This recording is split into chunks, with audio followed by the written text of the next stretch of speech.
Chaque jour, Charles et Carole vous présentent la leçon de l'école du sabbat.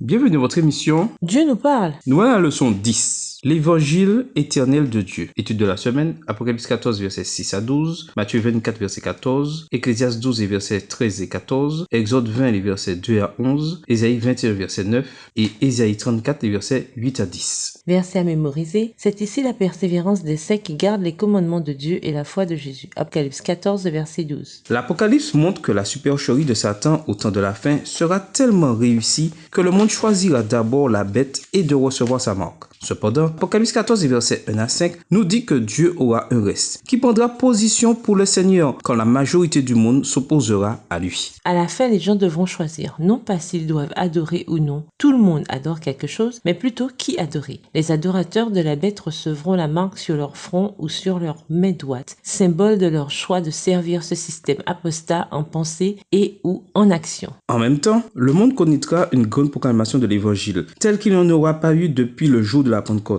Avant que ces jugements ne soient déversés sur l'humanité rebelle, Dieu enverra ses messages d'avertissement à toute nation, tribu, langue et peuple. Apocalypse 14, verset 6. Dieu veut qu'aucun ne périsse, mais que tous soient sauvés. Et c'est la raison pour laquelle la mort de Christ vaut pour l'humanité tout entière. La question est, qui acceptera cette mise à disposition et qui ne l'acceptera pas? Et nous vous laissons avec la réflexion du jour. Le message de Dieu des derniers jours sera prêché dans le monde entier. La seule chose qui se trouvera encore sur notre chemin, c'est la disposition à l'accepter exactement à l'image de la seule chose que nous devions faire pour boire un verre d'eau, mettre un verre sous le robinet. Au revoir. Et à demain si Dieu veut.